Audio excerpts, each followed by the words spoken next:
আসে মাহফিলে আর বুজুর্গ কয় সূরা আসর বুঝে আসছে বাজারে যায় কেমনে বুঝে আসলো কয় বাজারে যায় দেখি একজন বরফ আছে বরফ নিয়ে গরমের দিন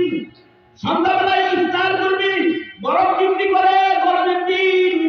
আর চিল্লায় বরফ বরফ বরফ কিংবা বরফ বরফ বরফ ফুরায় গেল কেউ কিংবানি বরফ কিংবানি বরফ সেজন্য করে তো চিল্লাস এত চিল্লাস কেন কয় দৃষ্টি আকর্ষণ বরফ এ কারণে চোখেরা বয়ে থাকতে পারিস না আলু বয়ে রয়েছে পেঁয়াজ বয়ে রয়েছে মাছ বয়ে রয়েছে চাল বয়ে রয়েছে আটা বয়ে রয়েছে তুই খালি চিল্লায় বরফ বরফ বরফ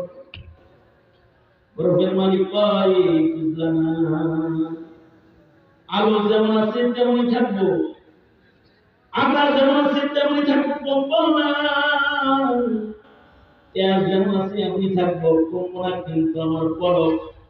কত বড় ছিলাম আর একটু সময় দিলে আরো শক্তি